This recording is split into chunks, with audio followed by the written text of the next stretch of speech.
Kia ora, I'm Harv, Ian Harvey, founder of Collective Intelligence, and this is Stuff That Matters Now.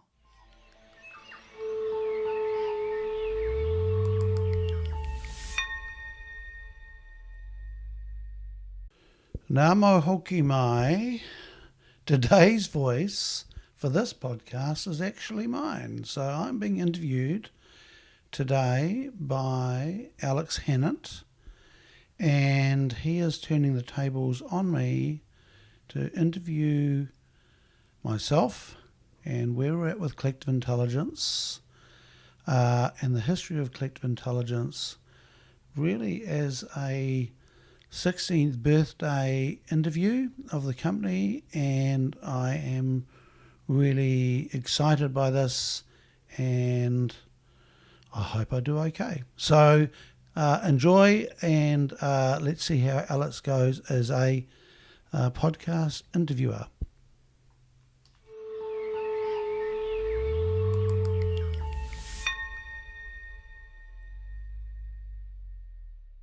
Well, Harv, welcome to your own podcast. Thank you, Alex Hannant.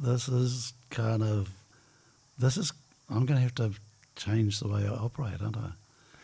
Well, yeah, you've got to respond to the questions rather than ask them. So how many podcasts have you done now? I think we're up to about 73, 4, 5, something like that, around there. Yeah. And I heard recently from Stephen Moe that most podcasters don't get to 100 episodes, so I'm absolutely determined to do that. And I've got to say, I still get excited by them. I love sitting down with people. So what makes a good podcast? I think for me, it's the things that you're not expecting, and so it's interesting. I say to people, I generally interview people who aren't famous, and I love that term because most work and interesting stuff is done by non-famous people. And I listen to some podcasters and who only interview famous people, and I think they're shit at interviewing. They've just got really interesting people in front of them. And I think it is it not being predictable. So the podcasts, so in answer to your question, the podcasts I don't like are the ones that have got standard questions and people go through 1, 2, 3, 4 questions, and it doesn't matter what the person said, the next question's coming anyway. And it's just like you're not even listening or responding to what's there. So for me, it is the subtle things. I think it's an awesome way of transmitting information, and you can play them anywhere. And for me, it's learning stuff that you wouldn't otherwise hear. Yeah. You seem to be unpredictable in the questions you ask as well. So to a certain degree, does that reflect the patterns or the approach of CQ more broadly, that sort of inquiry approach? Yep. I think the important thing for collective intelligence is to respond to what's in front of us, and so that's something that I'm really proud of. Is that because you've got to be brave to do that. You've got to actually going, what is going on here, and respond to that, rather than going, I've got a method or a system and I'm just going to stick to that system. And yes, we have methodology. Yes, we have the way we do things to get great results. But all the facilitators are very good at responding to the moment and changing tack, and that's something that is really important for our facilitators. So in the podcasts that you've done, yep. Is there an element of people that you know better or don't know as well? Has that played into the output at all? I think it goes better if I don't know them so well. And I had a podcast just recently with Matt Miller, who I know what he did. I haven't spent a lot of time with him. And I turn up and I find out he's studied philosophy, and he's an IT guy. And it was, for me, I hope, I don't know this yet, But I hope it was a really good podcast, because I just sat there in wonder of this IT guy and his deep knowledge of philosophy. And so I think it's better if you don't know them so well, because you've got to really concentrate and dig into the unknown. Yeah. What I've always enjoyed about listening to the podcast is that you do put the person at the centre, not the theme. So it does allow sort of different layers and different stories to come up. So in terms of unexpected, are there any sort of unexpected moments which stay with you from conversations you've had? So the one that I just felt profoundly privileged with was a podcast with Dave Blackwell, very clever guy, is the CEO of Spider Tracks, and the podcast was about Spider Tracks and their journey and Dave's journey. And halfway through the podcast, he fesses up that he's in the 10-step program because he's an addict and alcoholic. Now, I knew that, but I wasn't expecting that to come up in the podcast. You know, here he is, CEO of a company, and I just felt this immense privilege. And, you know, the rules of the podcast are, if people do the podcast and they're not happy with it, we don't put it up. And so he knew that, and I said to him, and by the end of the podcast, he was just white as a sheet and just walked out. And he said, I'm not listening to that fucking thing. And if Claire's happy, who is his right-hand person, if Claire's happy with it, then we'll put it up. Now, do I remember rightly that was the most listened to podcast? It's not actually. No. But it's not the most, but it's right up there. And I just thought what I loved about that was the trust that was built during the podcast, and the fact that, you know, he brought that out, because and why that's a big deal to me, Alex, is that, you know, we've worked with over 1,000 people so far with Collective Intelligence, and we generally get to see the facade of somebody, but when you get in behind that, you know, that's where the real shit goes on. And I do love people, and they drive me nuts sometimes, but I do love people, and they're fascinating. So, and we know that people don't have their shit together. Nobody does. And so for him, this guy who's doing a stunning job on the international stage, to venture that forward I was just so incredibly, privileged. Yeah, it was cool. Just staying with the podcast a little bit longer, I mean, any other moments, sort of things which have been, you know, heartwarming or quite profound for you? Early on, I interviewed Aniki Goodall, and that you and I know very well. And it was early on, and I was looking at the machine going, you fucking better be working, because he is such a fascinating guy, and you only ever get one take with Aniki because he forgets what he said.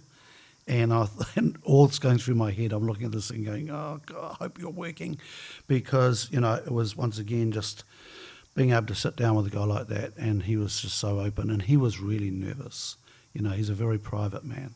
And once again, the fact that he made it as difficult as possible for me to get the podcast, because he said I just wouldn't give up, and he just kept on going, no. Then finally he said, yeah, okay, you can interview me at 3 p.m. on Sunday afternoon in Wellington.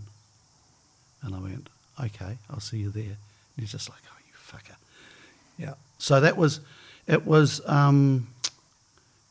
look, there's lots of them, Alex, and there's lots of them, and it's interesting. I still get nervous beforehand, and I don't over-prepare, because it keeps me switched on and listening. And I did have one podcast, and I can't remember what it was, and I just wasn't listening, and they stopped talking. And I thought, oh, oops, I wonder where am I supposed to go now? Yeah. So that was, I still feel very nervous beforehand. I've got a podcast coming up with a young woman, Viv Conway. She's agreed to do that, and she's I don't know, in her 20s, and she's got a company called Girls Get Off, and I'm really nervous about that podcast because, you know, she's a stunning young woman, great company, and I don't want to come across as a dirty old man. Yeah. But I really want to do the podcast. I mean, is there a sense that, you know, you have a deep respect for a lot of these people and you want to provide the platform where, you know, they reveal themselves in the way that you know them to be? So you kind of, a bit of anxiety about wanting to do the best for them, I guess. Correct. I did one podcast with Stuart Taylor, and I finished it, and I went home, and I thought that was ghastly. And I rang Stu, and I said, mate, I'm sorry, that was a terrible interview. I just asked the wrong questions, and we're not going to put it up. And we're going to do it again. And he went, okay, that is the most listened to podcast that we've put up. There's over 500 people, well, last time I looked, it might be well past that now, have listened to it. And so that was a really tough call. I just thought, that was terrible. And it was just, I made him sound really boring. And yeah, so I thought, look, can't do it. So that's the only time I've done that. Well, I think you're very good at it. And I say that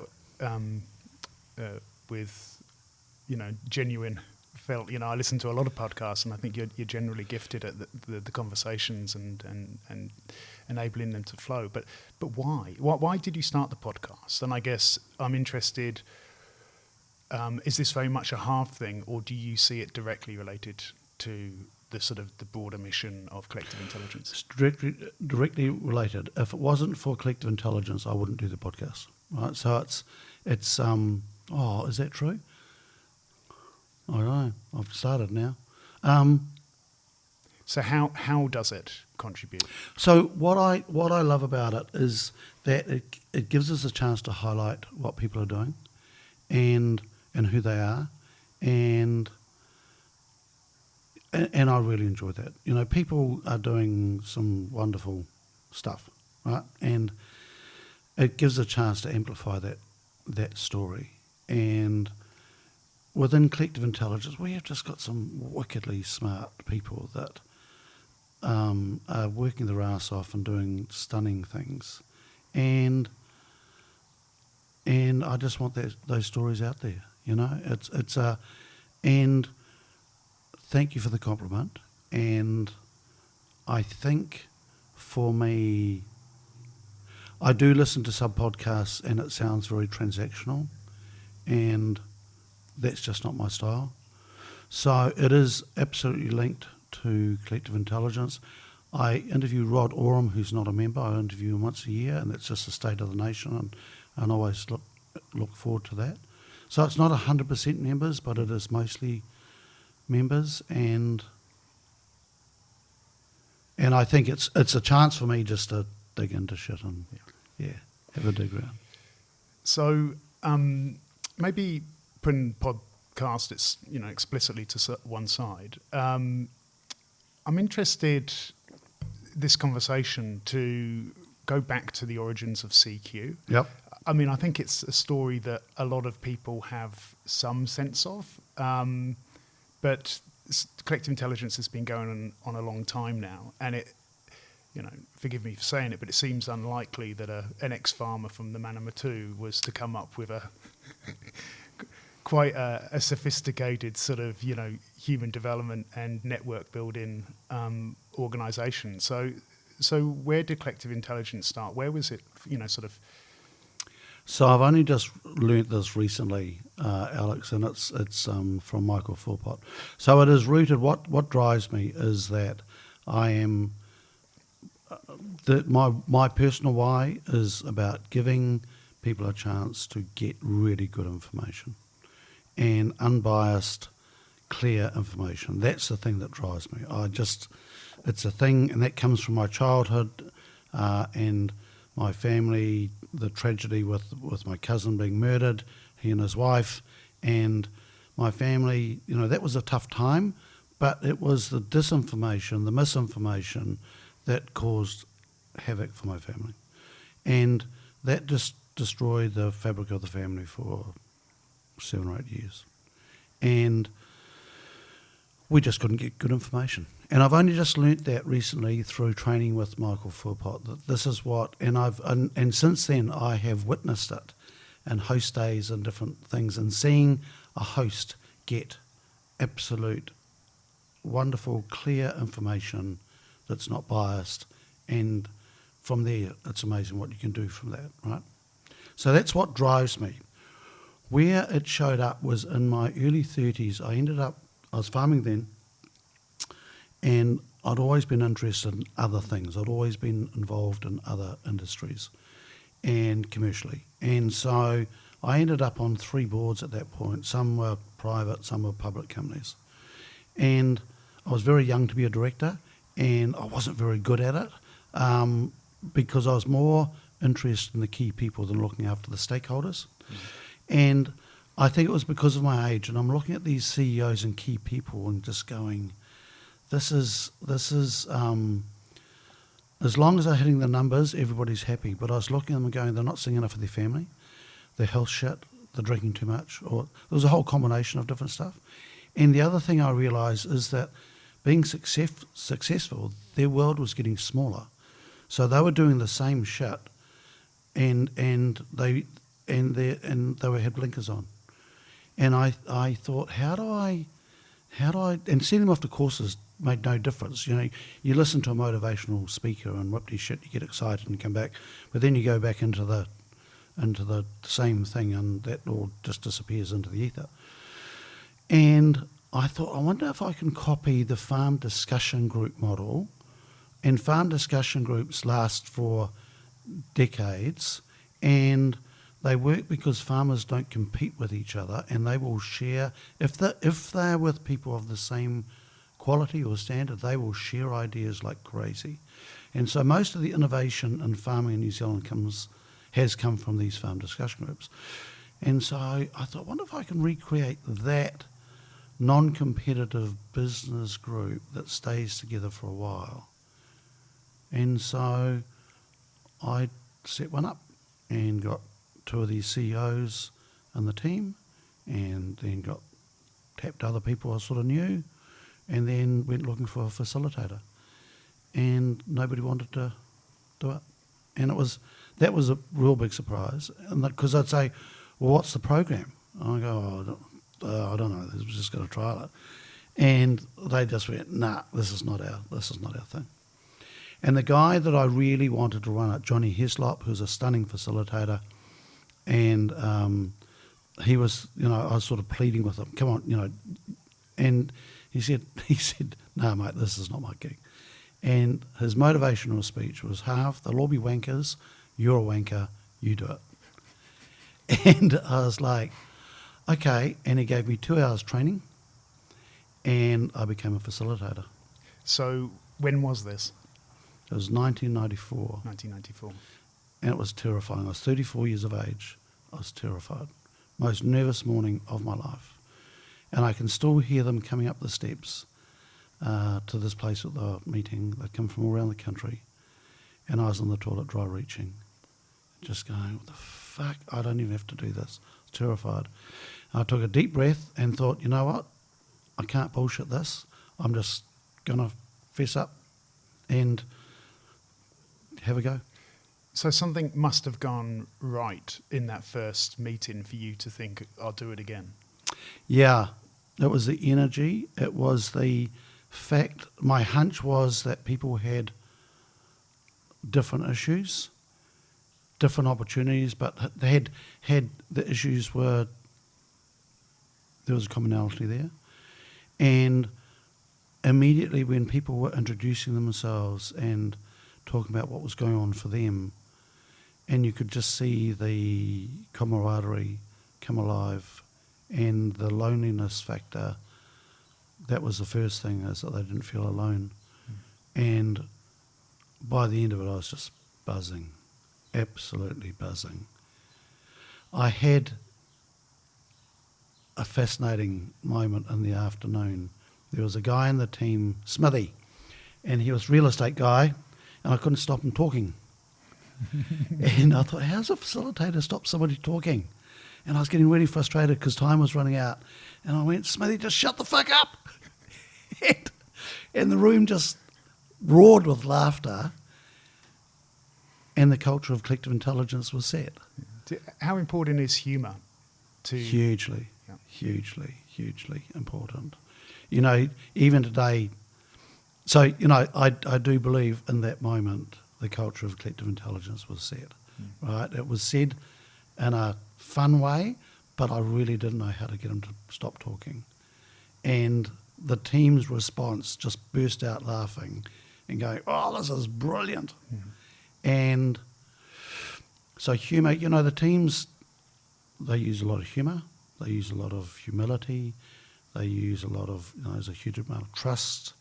And I love it when you go into a BNZ meeting room or something and people come and go, who are you people?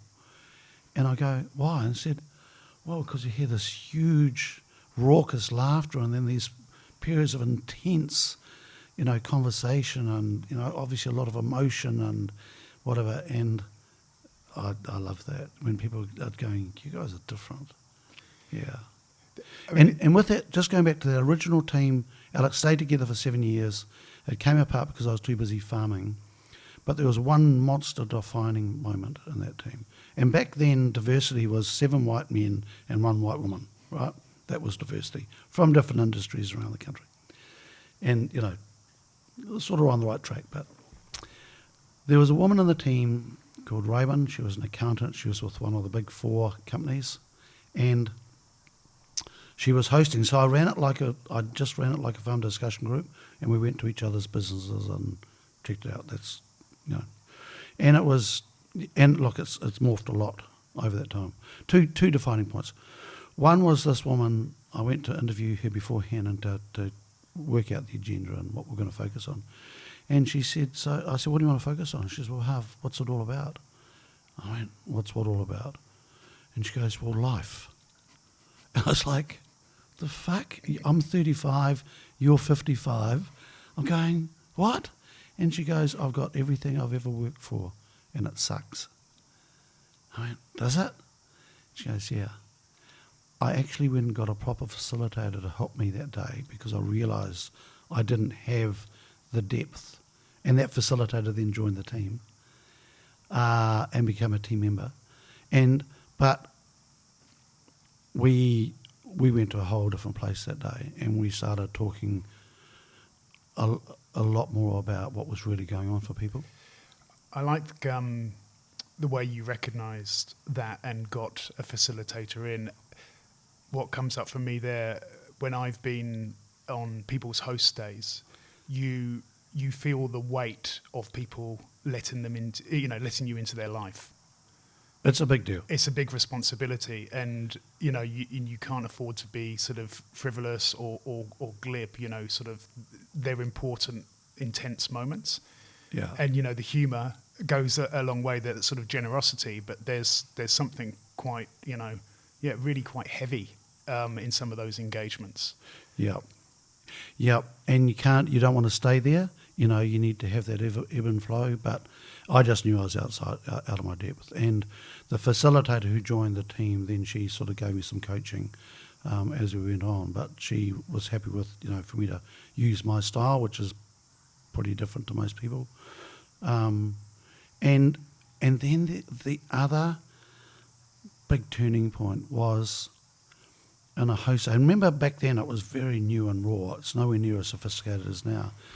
But there was a chap in the team, and he was a very successful businessman. And he had a goal to make $100 million, and he was very driven about that. And we met for his host day, and he showed us all his trinkets and toys and money and wealth and all that sort of carry on. And the team asked in the afternoon, they were feeling really uncomfortable, and they said, Harv, can we need a half an hour by ourselves to work this out. How are we going to feed back to him? And they asked him to leave the room, which he was happy to do, and we do that all the time now. And the feedback to him was that he was a lonely, very lonely person, and they thought he was going to get lonelier if he didn't put more attention into his family, and that actually making all this money made him look like a bit of a dick, and he needed to work out what his values were and, start working on that. This is not what this guy was expecting. And it was one of those moments of just going, holy shit, this is real stuff here. And the team did a wonderful job, and you know what?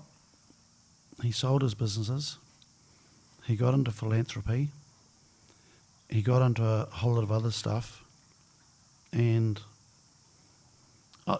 his trajectory changed phenomenally. And that was an incredibly raw moment with an unskilled facilitator.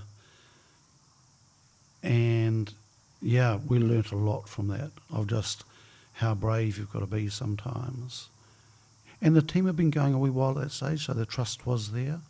The trust was there. It wasn't irresponsible. And, yeah, so that was, yeah. So it all started basically 19 years ago. Without sort of going into, blow-by-blow history, what have been the key milestones for you, in terms of the evolution? Yeah, of so going back, so that finished after 7 years. I went back. I was just too busy farming, but there was a niche there for me. And in 2007, I got out of farming, and I was trying to do something else with farming, training with farming, and it was tied up with bureaucracy and bullshit and so forth. And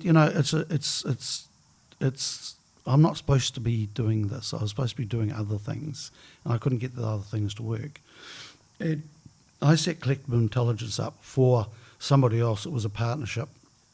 It didn't work out, and so I stepped in doing it sort of full time. The milestones, I think, were so initially I did everything. I did the facilitation. I did all the organising. I did all that by myself, and so I did that for about 2 or 3 years. And then facilitators would turn up. So Amanda Jane Johnson I met in a training and was introduced to Sue Johnson, and as that was really profound, because they just brought a whole lot of skills that I didn't have. And so the surprise was that they were happy with the methodology I'd worked out. So they haven't changed that very much. They've modified it and made it better. So the first time having a team and I wasn't there, that was kind of odd. And then having people coming in to do the organising and so forth was pretty cool, because they were way better at it. And then the milestones for me, Alex, is people actually care about this thing. And people care about it, I think, as much as I do. And that's a real surprise. That's a real surprise to me. It's just like, wow. And very humbling. Yeah. So I just know I got my maths wrong as well. That was 29 years ago. I was going to... Yeah. No, it's important to bring that up, though, I think, because it just gives a sense that this has been going on for a considerable time. Yep. There's always been a conversation around collective intelligence of, like, how do you explain this to others? But I think there's a bit of a paradox there, because it consistently attracts very different but high caliber people as well. So while there seems some angst around how do we communicate this, people still find you. It's funny, eh? And I say to people, it's hard to explain. I said, tell me, how do you describe making love?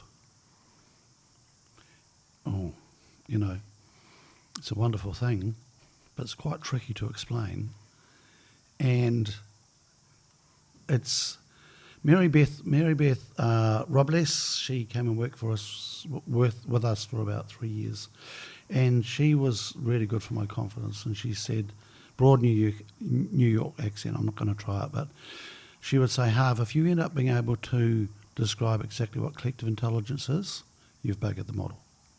She said, we need some mystery in our world, and we don't need to explain everything exactly right. What I am heartened with is people understand collective intelligence more now than they did 10 years ago. And I think the methodology of collective intelligence and the diversity factor is starting to be appreciated more, and people are writing books about it. And so that has helped, and we are more relevant now than we've ever been. And the world is complex, and that's okay. And, you know, you came up with the terminology last year of curating teams for people to make sense of complexity, or something like that. And that's bang on. And then other people have added to that and go, yep, so I can make decisions or choices with wisdom. And so, yes, it is a bit of an enigma, and I am constantly amazed at who turns up and gets so much out of it. Yeah. So wisdom's quite a mysterious word in itself. Yeah. What's wisdom for you? I think I'm going to use a different word, which I know even less about, is mana. And I learnt this through some of our Māori members, and they said, you know, being in collective intelligence increases my mana. And the more connected you are, the more mana you have. And the more mana you have, the more clarity you have. And so I think the wisdom word came from Peter Roband, and he talked about the collective wisdom that he gains from his team. And the thing that I love about collective intelligence is we don't know shit, right? We facilitate, we curate, we create wonderful, safe places that are vibrant and fun and all that sort of stuff. And we're really good at that, but we don't tell people what to do. And I'm really proud of that. And I think that's a really important part of our work, because from there, it's amazing what can come from there. And when I started facilitating, I would try and have the outcome sorted out at the beginning of the day and then just drive it to that place, and as a facilitator. And it was because I was so insecure. And today we don't do that, because we have got a lot more skill, security in our work and all that sort of carry on. So it's a wonderful place, not being a bloody expert, not having to know stuff. You know, it's just, and you've experienced that when you see stuff come from left field and just go, whoa, where'd that come from? So I liked your distinction of wisdom and using mana, and it seems appropriate that I think wisdom, we can all somewhat assume it accrues to the individual, where mana sort of locates any form of wisdom in network. Yep. Which is exactly sort of, I guess, the aim of collective intelligence. So Harv, other evolutions which come up for me are when I first joined, there was very much an explicit business focus. Mm-hmm. You know, so develop the individual in order that their businesses were more effective. And so I'm interested to hear how perhaps, you know, sort of that sense of sort of purpose around where people show up and are effective or contribute has evolved. And secondly, it seems that diversity point. So you said, 29 years ago, diversity was, 7 white men, 1 white woman. Yeah. Yep. And it seems now that the Collective Intelligence Network is incredibly diverse. And I know that's been intentional. But do you want to speak a little bit around sort of the evolution in purpose, and then also sort of the evolution in kind of members? So if you go back 29 years ago, it was all business people, right? It was 100% business focused. As collective, and so when I started at Collective Intelligence itself proper 16 years ago, it was just business people. And then somebody put forward a school principal, and I turned him down. And somebody else put him forward. I thought, go and have a chat to him. And he was the turning point, because I went and had a chat to him. He had the book Good to Great in his library. And I said, you ever read that thing? Because we'd been studying it. And he pulled out and he said, this is my Bible, let's go with this. So I thought, okay, we'll give you a go. And he came in and just added a whole different mindset. And it was wonderful. And I thought, I'm totally missing something here. And so then I just kept on looking to where else could we add. And then, the other part was then looking at why is this working for some people and it's not working for others? Because at the beginning we took anybody. I mean, that's how you got on, right? Standards were very, very low and we just let anybody in. And then realised that it was working for some and it wasn't working for others. It was not having any impact. And so then we started actually analysing why people got so much out of it and what were their characteristics. And so it's always been, collective intelligence has always been for people who are good at what they do, right? They're generally pretty competent. And we realised that they actually needed to be ambitious to develop, right? Because without that, you're just there for a chat. And we had people there just for a chat. They loved the chat, but they weren't progressing. And the ambition to develop is like getting fit for sport, is that nothing happens until the discomfort gets to about a 7. And at that point, what do? Do you push through that, or you come back? And so ambition to develop is really, really important. That otherwise you're there for a chat. The curiosity thing is absolutely so important. To be curious about people not like you, who don't agree with you. Because we put people together who don't agree with each other. And we do that on purpose. And it's for like-hearted people, not like-minded people, and there's a big difference. And then being curious about themselves and why they're such a dick. Because we're all dicks. And if you cannot acknowledge that, then it's not going to work. And then the last one, we used to use the word authenticity, but it's overused now, but just having the guts to be yourself. And a lot of people can't do that. They've got this wonderful facade, and we've dealt with lots of them. They come in and, the team will say, leave your ego at the door. Just park it out there, and come in. So I'm not really answering your question yet. But anyway, the principles are the same. But what's happened is that we've learnt more and more about diversity, and we've learnt more and more. You've got to have people in the room who do know, and you need to have people in the room who don't know in any situation when you're dealing with complexity. If you have too much do know, you'll just end up with the same old outcomes. And you have too many people who don't know, you just go down a funny little rabbit warren. So you need to have the balance between the two. You've got to have a space where there is no ego and there is no status in play. Because as soon as you've got status in the room or ego, then the results get all skewed. And that's really hard to do. And acknowledging that the really annoying person might be right, and listening to that. So Māori have been a huge influence in our process because this is part of their culture. And so they have taught us an enormous amount about collective intelligence, and I think 14% of our members are Māori and about 10% are other, and then the balance are Pākehā, and it's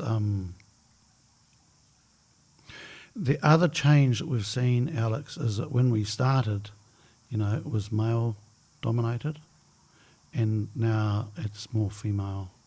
I think we'd be 55% female. And I love the fact that the 20-year-olds get us, and that's really important because otherwise we're not going to have a future. So I feel very proud of the fact that the 20-year-olds, I think, understand us more than we do.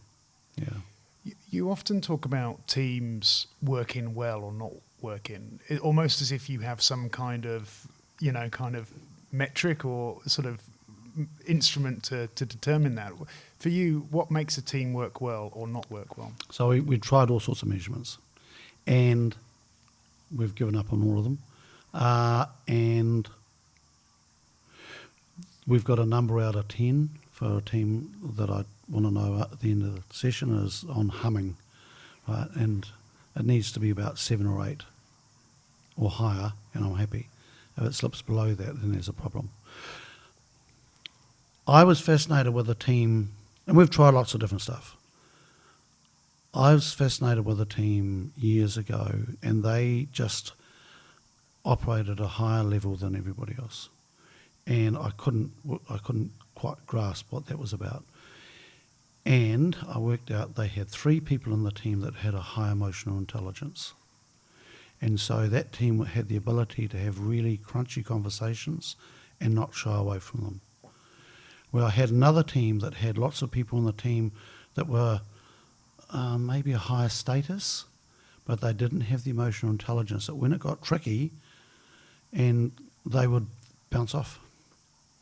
And so emotional intelligence, and now more and more spiritual intelligence is coming into play as well. But emotional intelligence is profoundly important because for a team to really hum, you've got to be able to hold those really difficult conversations and not blink and keep the pressure there. So going back to the sports analogy of going, this is hard, but I'm going to keep on going. And that's still the same now. The more, and you've got to have a core there. And you clearly believe that emotional capacity, you mentioned spiritual, these things can actually be grown. Yeah, isn't that cool? It's just, it's because what happens in that team with those 3, and I'm profoundly, grateful to them because they showed us what could be done, and now we are mindful with that in constructing a team, is that they lift everybody else and they give other people confidence, and you get a chance in collective intelligence to practice stuff that you wouldn't able to practice in other places. And you're with each other for 2 days, right? So you do get a chance to practice. You get a chance to practice listening, to asking great questions, to a whole range of things. And you learn and you see the teams when they're in an interview situation looking at each other, following a question, building on their question, stopping and go, okay, now I'm going to try a different route here. And it's a profound skill. And I notice it in other settings when people don't have that, and people are not even listening to that question, a great question there, and then they come over with bloody rubbish over here, and just going, what? Just, so all of those skills can be developed, and I believe most of them fall into emotional intelligence. I think listening is an emotional intelligence. I think that's, fits in there. And listening with your eyes as well. Yeah. As well as your ears. Yeah. And, one of the benefits I had as a facilitator is I was born with hearing loss. And so I spent all my schooling without hearing aids, and because I didn't have any that would actually correct it. And I would spend my time in the classroom observing what was going on and looking for body language and stuff, because I could hear 60% of what was going on. And so facilitating in a room, I can see body language and stuff. I love using that and go, yeah. So previously you gave a really sort of tangible story of, the guy that got feedback that he was not expecting, and sold the business and sort of got into sort of a whole new sort of, patterning of his life. What other examples have you seen as a result of the practice where, sort of collective intelligence has sort of really contributed to, I suppose, individual people's lives, or as a result of the people having been part of a group, they feel they're able to affect change or contribute in other ways?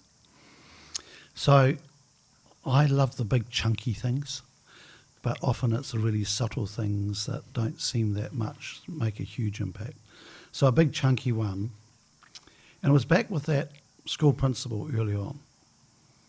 We had a host day. It was a young guy. He had a cool business. He was a minority shareholder with a older woman. She was in her 60s. He was in his 30s. And she was the one that put him forward. She wanted him to join Collective Intelligence. He had a host day. The focus was, how do I lift my gross revenue by 25%? That was the focus. The feedback was one line: either sell or buy her out. And that was really pushed by the school principal. He said, look, I've got a staff of 130. And he said, we couldn't have one of her in the 130. It would cause havoc. And you've got her as a majority shareholder. And you are in for a life of hell if you don't. You either leave or you buy her out. And he was it was just like, really? And because he had no context about. And anyway, he bought her out. And she contracted back to the business, and all her behaviour changed. And so I love those big chunky things. Go, well, that's, we did that. And then you get subtle things, Alex, where people, where people make really subtle changes but make profound differences. And I'm trying to think of one of those at the moment. And here was a really unexpected one. We went to a large company in Auckland, and I was really nervous about going in. It was a big law firm, and the member was a CEO, and this was a monster, this bloody thing, and they had about 30 odd partners in this thing, and high profile chairman, all sort of carrying. Anyway, we went through this process, and I was really nervous, going, oh my God, are we going to be able to do the business here? And we interviewed a whole lot of these partners and realised that none of them had any idea how the business ran. And it became laughable at the end, because the team started off feeling a bit nervous. These guys would come in with their Armani suits and all this sort of carry on. They looked really, sharp. And then these group of citizens sitting, asking these questions, realised that these guys had no idea how the thing worked. And I had to give that feedback not just to the CEO but to the chairman and then to the board. And the chairman said, how did a group of people who know nothing about law uncover all our weaknesses in one day? He was just blown away. And that business, over the next 2 years, adopted 60 or 70% of the things that we talked about. They didn't adopt the really big crunchy things of partnerships are dumb and you should get rid of them, but they quietly actually incorporated that stuff. So how did the group uncover those things in one day? It's about being naive, competent but naive, and asking great questions. It is amazing what a bunch of strangers can see that you can't see. But it's not just any strangers. They've got to be a really good working team. So a bunch of strangers coming in, getting hold of information, some written information. They will see things that don't add up. They will see holes they'll see things that aren't congruent. And because it's fresh and new, they're sharp as sharp, right? But they've got to have that base competency as well in their own field. And then my favourite example of the diversity was a chap was talking about in his team. He was a business person and founder of this business, and he was talking and he said, very proudly, he said, I work 80 hours a week. And the other business people go, right, hard-working guy. And there was a coroner in the room, and she just looked at him and said, but I thought you were good at this. she's just going, and he didn't know how to respond to that. He changed his behaviour from that moment. Took time, but she was just like, it was the dumbest thing she'd ever heard. Yeah. So we've That's not a great answer, I know, but anyway. no, that's good. I mean, so we talked quite a bit about teams and what happens, within, when teams come together. But it seems to me that maybe something that people miss about collective intelligence is actually the network which is available to people outside of, these more sort of intense spaces. So you mentioned over the years, more than 1,000 people have been part. And it seems to me, even when people are no longer active members, the majority of them still remain attached to the experience. They may not be practicing for one reason or another, but they're still available in terms of the kind of collective intelligence, family or whānau or network. What have you seen the way that network enables people to, sort of... And this is our next evolution, Alex. I'm really excited by this because this has been happening for a long time very casually, and I've wanted to be able to put more effort into that space, and we just haven't had the technology. And Mary Beth was the one that shooed me off it 3 or 4 years ago, and no, it was before that. And she said, everything that collective intelligence does is elegant. And I hadn't thought about that word, but and so then she's right. It's a very elegant process, and she says, so don't cock it up by doing this next thing that will be that you don't have the technology for. You're going to have to wait till the technology's there. So now it's there, and and we know, and it's around developing this trust economy or trust ecosystem, and there's. One of my favourite examples of that, Alex, was 2 members in a negotiation, one for an iwi, one for the Anglican Church. And it wasn't going very well.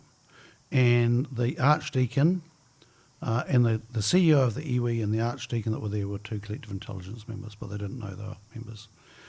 And the Archdeacon goes outside at lunchtime for a smoke. He's feeling a bit tense, and the other guy just wanders out and they start talking. And they both find out they're collective intelligence members. And they go, okay, so what's going on here? And they laid their cards bare. And 15 minutes later, they went inside and they wrapped it up. And everybody in the room is just going, what's happened here? And I love that story because, it's so, that's what happens when people trust each other. Is that you let your guard down, and because you're not going to get screwed over. And we have that happen a lot, and we need to have that happen a lot more. And so I was talking to a member yesterday. Amy Charteris is building this wonderful company, and she's had 3 collective intelligence members helping her in different aspects, and one is a mentor and one board and IT and stuff. And she said it's just so nice to be able to pick up the phone and go, I've got this problem. And even though she hadn't spoken to one for a few years, I've got this problem. And he said, okay, yeah, I can help with that. And that's something that is our next horizon, is to be able to amplify that more, so that. And it goes back to the diversity thing again, because it's amazing where the tentacles of this thing go. So even though it's small, 1,000's not a lot of people, but it's about having that trust. And the thing that, last year we had a member who she had some IP exposed. She put a message, emailed me and said, I'm in this shit here, we've got, something hasn't gone right. And I was able to connect her with a builder in Napier. She was in Tauranga, rang him, and I said, and anyway, within a week, they were in business together, and the IP's protected. And the irony is we've just had the floods in Hawke's Bay, And this piece of technology is how to build passive houses as affordably as a normal house and build them really quickly, build beautifully constructed things. And the Mayor of Napier, Kirsten Wise, is an alumni member, and so the next thing is to connect those three up so they can rebuild a whole lot of houses over there, which will be better built most of it. So presumably one of your hopes for the technology platform in time is that people find each other and there isn't so much heavy lifting from you or other members of the core team to sort of make the connections. Yeah. But do you think that will always be a necessary ingredient of collective intelligence? The people may find each other, but it's always going to be more enabled by that sort of matchmaking. Look, we are very much a human-centred organisation, and so the platform is a great place for people to park and to find each other. But in time, looking at the models in the Northern Hemisphere last year, one guy employed 9 full-time people on his platform to curate and to connect people up. So, yes, the platform will be there, but I still think curation will go on. And I think that's a really important part of it, yeah. But it's just going to make it a lot easier. And it won't be a commodity. We're not talking about huge numbers of people. It needs to be. Because it won't be just for members and alumni. It will be for associates as well. And we've got some wonderful associates who are wanting to be on the platform and have done great work for us. And we need it that other people can invite people there as well. And so if I think of the guy that you work with that's up in Waiheke, is somebody that is would be a great asset to the community. And it's funny, I have been concerned about using the network word because I don't want people joining just because there's a network there. Because the reason members get on and that trust is because they've done the work. So still doing that personal work of development is really important. And we had a guy, and it's not about a transaction, it's got to be about a relationship, which comes back to the point of mana, right? And it's understanding that more and understanding what impact we have on other people. So, you go. Well, it just seems so that's such an important point of it does start with the work that individuals do. And then the nesting of those individuals in teams or groups within their own organisations, within their communities, within, the country, Aotearoa New Zealand. And I just want to go back to an earlier question in terms of that sense of purpose going from growth of individuals to do well in their businesses or organisation. Is it much more explicit for you now that the overall purpose of this is this kind of nested or sort of ripple effect? It's starting with individuals who do the work, but with a line of sight to, greater well-being for Aotearoa New Zealand or even sort of further afield? Yep. I could just say yes. Because, and it was the piece of work that we did in the last 2 years, and our Māori members, when we were talking about the vision, and our Māori members are going, well, it's got to be a 100-year vision.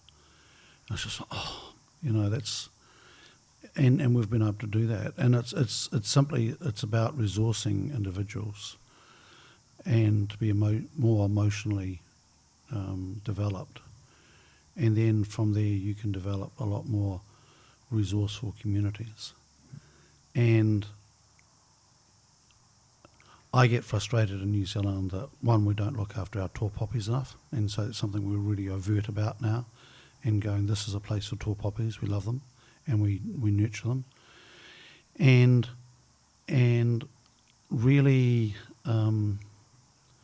with those resourceful communities, one of the things I'm really passionate about, Alex, is that we need to be able to argue more. Kiwis are not good at arguing, and we can be passive aggressive, and that's not useful. and we need to know as a collective intelligence team that we can disagree, and that's okay. That doesn't mean to say we're enemies. And we can continue with different viewpoints, and that's okay. And I think that's might be an odd thing to say, but I think it's really, really important that you need to be well-resourced to disagree with somebody about something you're passionate about and not take it personally and not get off track. To see dialogue as a sense-making process. And we've got to get better at that. And I see that, and going back to, there was a company, and the CEO rang me one day and said, and this company had 6 of their team in collective intelligence at that point. And he said, Harv, we've got a problem. And I said, what's that? And he said, well, our collective intelligence members, when we have a team meeting, argue like hell. And he said, the rest of my team are terrified by it. And they think that it's going to blow up into something. And he said, these other 6 are sitting there and just going hammer and tong and disagreeing with each other. And yeah, and he said, we need to develop these others. And he brought it up, helped him with a program but he said it was hilarious. And he said, these other 6 finished the meeting like, they were best mates, as they were, and carried on. And the others were sitting there going, oh, is everything okay? Is this? So I think that's a really important aspect, is that disagreeing is really important and doing it well. And then you've also got to give up on being right and accept that, which we see so often in collective intelligence. The answer is something that nobody's thought of, but that comes through dialogue. So we've been going for a while, and think about sort of starting to sort of draw some of the conversation to a close. Yep. And I appreciate your point around 100-year vision, but in the next 10 years, what do you hope to see with collective intelligence, and also yourself, right? Because you're the founder and you're the holder of much of this work, but you're also a member. So what do you see as your developmental sort of?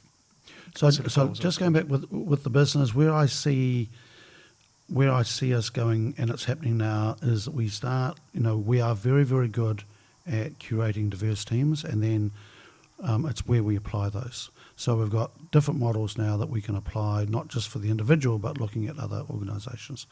So we've got a hatcher team that we call at the moment. I'm not sure that might change, but we've got a team right now that I've brought together around one individual. She wasn't a member, she is now, and they are helping her to develop a gold standard for paediatric palliative care in New Zealand. And they've got some seed money now, and they're going to trial that in Wellington. Now that affects 280 families a year in New Zealand, and we don't have a gold standard. And in some places we don't even have a bloody rust standard. It's a very it's a whole. So 280 families is not a lot, but it's also a very big number, especially if it's your family and it's your child. So this team is supporting Dr. Amanda Evans to bring about a new model of that care. And I can see that model being used a lot, where we pull that together. And, we're developing a foundation that we hope will be able to resource that work and to bring about some really significant change in a whole different range of areas. We've got, there's a whole lot of different ways that we could apply that. And the other model is impact teams, which we developed about 3 years ago, and we use impact teams on ourselves and their feedback, which is like a giant host day. And that was a team, and they weren't reviewing me, they were reviewing the whole business. And that model, that's made a huge impact on us, and one of the feedback was that put impact teams down and get your shit together on the base team before you take that out to the world. So we're very close to launching that again, and that is about putting selected diverse teams around to go and help organisations, whether they be government or commercial. And we've trialled that and it works, if the business is up for it. So they've got to be really brave to do that. And then So that's moving into the consultancy space, but with a non-consultancy type model. So using the power and that wicked bloody diverse, thinking is very much at the core of it. So I see those two happening. I see the base team as gaining more capability, and we've got a really, really strong team now, and we've got a wonderful board together. So for me now is to step back and make space for other people to do their thing and to grow the business and to grow the impact. And I've got lots of habits I need to change so people can step in and do their thing. And I know I can do that. I've done it with facilitators and, so I'm really excited by that. I feel very, very humbled, as I said before, that people are as passionate about our work as I am, and that was never something I anticipated. I'm 63 and I feel very energised by this work, but I'm also very keen to have other people involved in different roles. So what I think I said to you the other day, my weaknesses are getting weaker and my strengths are getting stronger, and I need to apply myself more to my strengths, which is opening doors and communicating with a wide range of people and bringing this model out so it can have more impact in New Zealand. Improving things, we've just had the floods in Hawke's Bay and Auckland, and just tweaking things isn't going to work anymore. Humanity has got to work out how to be bold and do things vastly differently. And I think our model is uniquely positioned to enable that, and without dominating anything, and to enable organisations and people to step into this new future, which is a lot different than where we've come from. And we're going to have to adapt really quickly and boldly with that, with mana, with wisdom, and to build systems that are a lot more equitable. Poverty in New Zealand is, it's very easy not to see it. You can live your whole life without coming near it.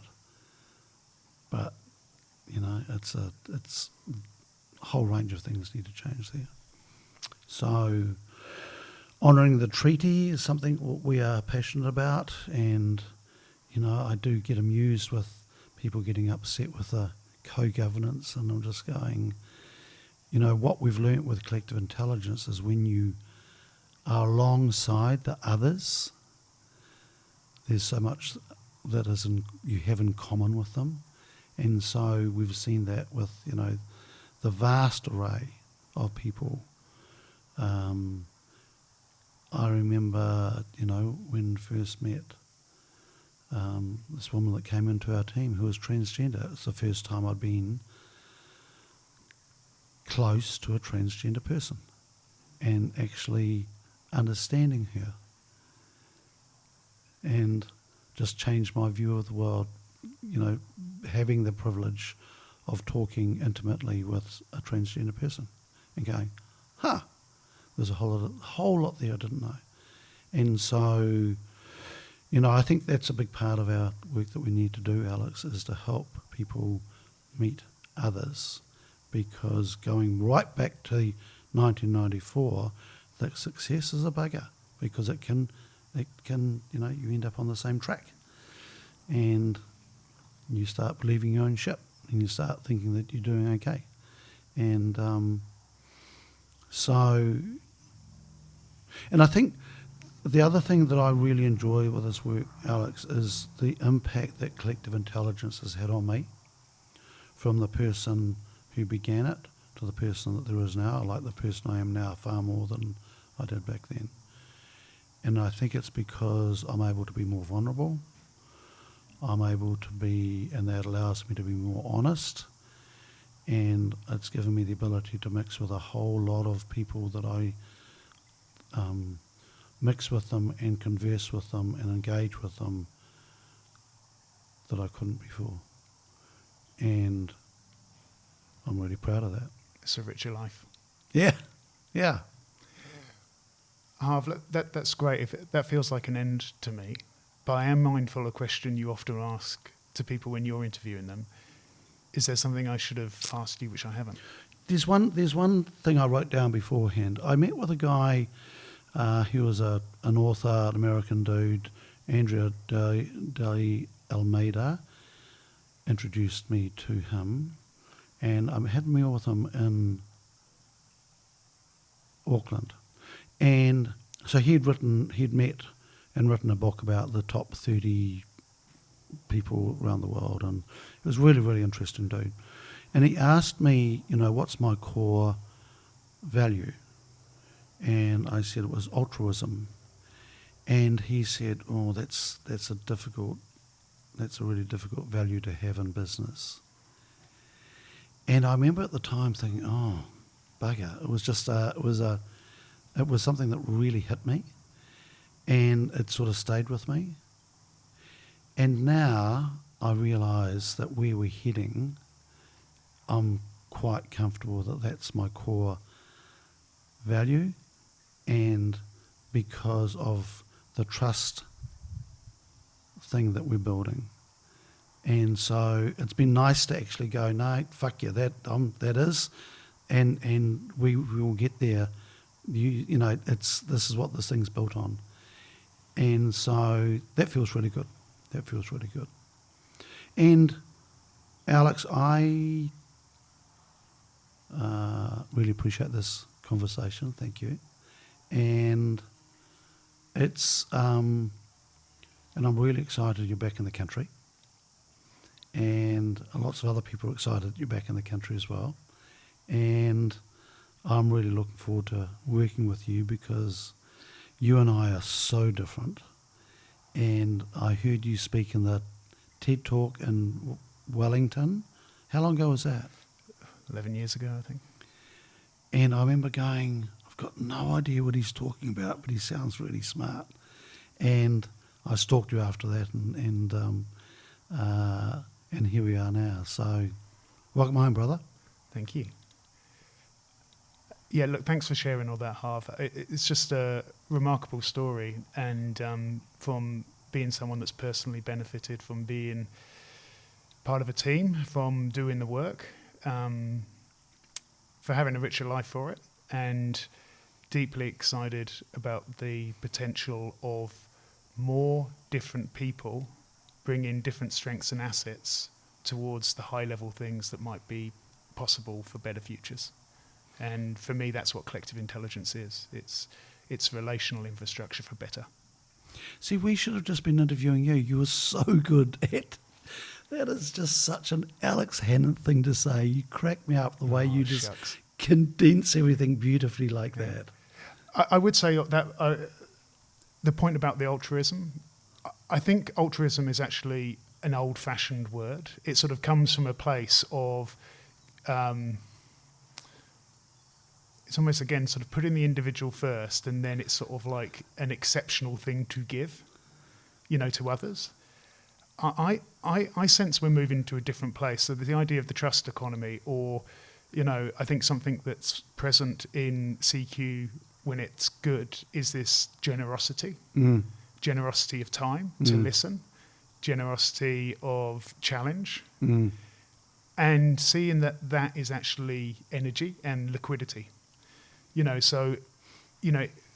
For people to organise and act, you need something which stimulates that process of organising, and I think trust and generosity go a long way to being enablers of that. So I think there's something actually very sophisticated about collective intelligence. You're saying like it's now more relevant than it's ever been, and I do wonder if it's sort of like, kind of a way of working whose time has come. I'd like to think that anyway. I hope so, because when you utilise it, Alex, it's amazing what it can achieve. And the world needs that. And it's a whole lot less scary when you're able to engage with people that are just so not like you. Yeah. So to end, you said something to me yesterday around, in a nutshell, it was a Harv in a nutshell, around, collective intelligence sort of being this kind of enabling space for, we'll use your words, sort of like the radical, Oh, what I call it, the shit, we'd had a beer there, the free radicals. That's it. And it's the first time I've used that word. And I'm fascinated. I'm fascinated in letting the free radicals go and empowering the free radicals, and it's like the time of the crazies. And so giving up on being sensible in the nice suit and all that sort of bullshit, and going, bring the free radicals in and see what they can do. And, that's the impact teams, the Hatchet teams. I'm really excited by that. And it's like, it's taken a long time to get to this point, but I think there's a reason for that, is that we've developed a base and a deep understanding of our work, which has just taken time. It's just taken time. So, yeah, the free radicals is something that popped in my head yesterday on the second beer. The free radicals who have done the work, who are connected together and focused on better. There you go. There you go.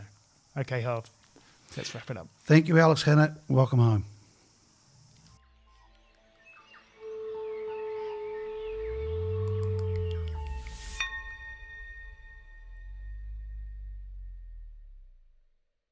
Thanks for listening in. We're Collective Intelligence, a one-of-a-kind people ecosystem that takes inspiration from Mother Nature.